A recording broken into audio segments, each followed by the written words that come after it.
My grandfather was joined by two of his three sons in Marseille. They got involved in resistance activities. The third son, Peter, left France and joined the British Army in 1940 and eventually became a staff officer with Montgomery and fought at Alamein and Monte Cassino, other battles up into Austria. My father was eventually captured and sent to concentration camp, betrayed to the Gestapo by an art dealer, whose name we know, in Paris. And my grandfather had been arrested initially by Vichy on suspicion of being a resistance fighter and certainly had anti-Vichy ideas. And then he returned to work as best he could, always moving around, finally denounced. And he was sent to Neuengamme concentration camp, where he died 2 months before the liberation, just from exhaustion, I imagine. So my father eventually was taken out by Royal Navy submarine from Portugal, where he moved after being hunted by the occupation authorities in France. And he was taken to the UK, interrogated by MI5 here, and we have a copy of the summary of the interrogation. We managed to get hold of it, in which the interrogator says he's an arrogant young man, but he can be trusted. And then the choices for all able-bodied young men arriving in the UK was to either to join the British forces or to join the Free French or the Free Poles or other occupied countries. So my father chose to join the Gaullist movement. It was known as the BCRA, but the BCRA was under the control of Special Operations Executive, SOE, the Baker Street Irregulars, as they were known, because they were at the top end of Baker Street. And the F section was in Dorset Square, Alliance Française, then and now, and there's a plaque to the fact that SOEF section was there. And my mother, who was a Canadian and had been working for the British Embassy in Paris just at the outbreak of war, and managed to get out with them as they evacuated Paris with the advancing German troops. She ended up here and found her way into SOE and became an officer and became my father's superior officer and was in charge of all the missions into France for the latter part of the war, including his mission when he was parachuted in November 1943. But meanwhile, she'd fallen in love with him. Not the wisest thing to do during the war, and we know from the various forces. And of course he was captured, and then she had no further news. We do know that he was tortured, and that's been recorded in accounts, other accounts by other resistance members who've written their accounts and who were in units with him. He was waterboarded, as the Americans would call it, and other forms of torture, which he survived and apparently did not reveal information. The idea was you had to hold out for at least 24 hours if you could, but he survived and didn't, as far as we know, didn't reveal anything. My mother managed to get a pass to go over shortly after D-Day and Paris liberation to settle there and to start the hunt for him and all the other agents, because most agents never came back. The attrition rate was horrendous. And he came back and she nursed him back to health, fell in love and married again. It took him to Ireland because she had Irish, Canadian, but Canadian-Irish, not Canadian-French, and nursed him back to health there. And then they started the gallery with Peter. He didn't talk about it. He was marked by it, but I think everybody was marked by it. And when I look at the catalogue on this remarkable exhibition that you're organising and the plight of those who left, especially had to leave Germany or Austria during the rise of Nazism, what they left behind in some ways is equally, if not more important, because they left half a lifetime as collectors, as art dealers, as patrons, to come and find refuge in this country. And the remarkable thing is that so many of them started a second life and built it up again. And that's also an enormous loss for them. And in some senses, my father, He'd lost a lot of his health, but he was young enough that, having served in the war, he had done his active duty, and it was a different mindset. But the starting after the war was, they were all starting here in the same way, scrambling to make an art history, art market, artist life. I think my father and one brother decided it would be easier to reopen a gallery in London because of the state of France was probably not conducive to setting up business very easily. They were bilingual through their English mother. Some works of art had been stored here just before the outbreak of the war, including a lot of old masters in a lock-up garage right near Paddington station. I was born in '47, the year after the gallery was set up. Quite early on, had decided they would like to deal with living artists. In order to do so, they sold off works that they managed to recover, and with that, they were then able to get involved with the living art scene in London, such as it was after the war, which it appears was thriving, picked up very quickly, but given the shortage of materials, it's quite remarkable. People came through the door and showed their work, and they visited the art colleges. At one point, very early on in the early 50s, they set up the New Contemporaries. We have some of the catalogues of this, and that's, I think, where Anthony Caro came through, and we did the first show. We had his first workbook, and which he sketched in the works he was doing. And Richard Hamilton showed very early too.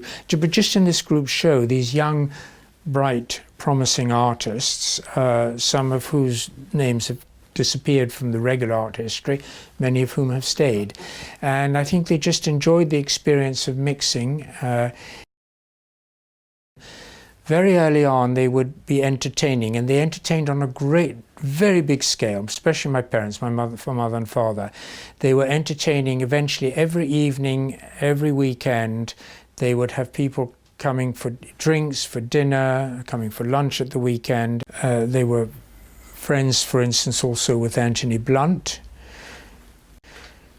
We had a Poussin, which you will have seen, a self-portrait, which was included in one of the first exhibitions.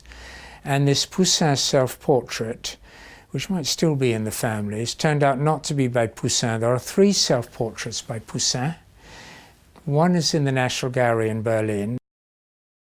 One is in the Louvre, and there's no way they're going to authorize our Poussin to be a self-portrait, but it is done by his studio, probably for an admirer.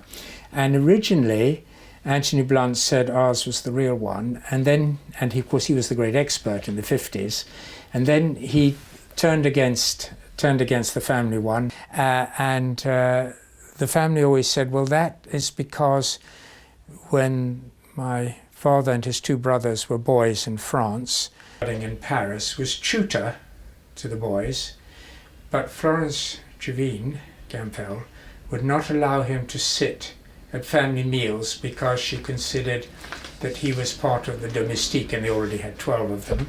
And he considered that he was above this, being a tutor, and so the family maintained that he resented us, and therefore he eventually changed his mind about our Poussin. Revenge. Revenge. Yes. Yeah. I always remember with David Bowie, when he became a client, and he'd not exclusive to me, he was a client of everybody, and of course he formed a fantastic collection. He was interested in Peter Lanyon, and we represented the estate, and one day he asked to see a particular painting by Peter Lanyon, and we telephoned Sheila Lanyon, the widow, down in St Ives, Cornwall, and I said, could I arrange to have this painting sent up? And she said yes, and it arrived, and I placed it at the bottom of the stairs, arranged it to go into the showroom on an easel, proper lighting and so on. And he turned out earlier than expected, and I said, oh, David, I haven't got this painting ready for you. He said, doesn't matter, where is it? I said, it's at the bottom of the stairs. He said, let's sit on the stairs and look at it. So we sat on the stairs and we looked at it. And he said, there's a tire mark in the corner of that painting. And I remembered that Sheila had kept it in a garage. and it must have fallen over, and she'd driven her car over it and then had it put up, and she's very short-sighted. And I thought, and there's a long silence, and I don't know how to get out of this. All my training hasn't. And then David Bowie said, "You will remember when that was done." And I said, "No, I don't." He said, when Peter Lanyon had finished painting it in 1963, he'd put it in his garage, it had fallen, he'd driven over it in his Mini, and decided he liked the tire mark and he would leave it there. So there was another long silence, and he looked at me and said, "I've done my homework, but you haven't, have you?" Well, he was an art student and he was passionate about Lanyon. I'm proudest of the help we've done insofar as we've been able to the living artists and to the estates of those artists we've been involved with. It has to be orientated towards supporting living artists, because that's my leitmotif. And the fun of being around them. There's only a small number on which I'm on exactly the same wavelength, because we had a conference one day in the gallery with a neuroscientist from the Wellcome Trust. His name is Hugo Spears. This had been studying artists' eye movements and what they look at. What they discovered is that artists going into a space appear to look at different areas first than we would if we're not artists. And it was confirmed by some psychiatrists there who've come to the same conclusion, but quite separately, that artists have a way of looking that doesn't quite correspond to the way we would expect if it were just the ordinary person in the street like me, in that sense. So that they interpret space already slightly differently. I like it. Yeah. I like the fact that they do that. It puts them somewhere. They're neither more special nor less special than anyone else, but they do have their specificities, which I like. So everybody has their idea about why it is that European Judaism should have been such a profound marker in cultural spheres across a whole range of cultural activities. So film and architecture and photography, dance, theatre. And looking at it from the British context, I would say if you, on the one hand, are something of an outsider population to the mainstream, not in any bad way, you just haven't integrated a great deal, for whatever reason, historical reasons, integrated on all sorts of levels, but not so completely. But on the other hand, it's in the nature of the historical, cultural knowledge and learning that is passed down in diaspora Judaism over the centuries. You have a turn to modernism because what is classical, orthodox and establishment isn't quite as open to you as it might be. So there's a whole combination, and subconsciously you're receptive to the circulation of new ideas. I mean, it could be in philosophy like Wittgenstein. My hero in philosophy is Jean-Paul Sartre, but I greatly admire Wittgenstein as well. And you get these ideas that circulate, that percolate out into the general population, but they still come out of this intense cultural hothouse, and long may it last. Of course, the history of Judaism is also one which has had periods of modernism and then periods of retraction from modernism. And long may the modernism last, because it makes it open to the world rather than enclosed in on itself.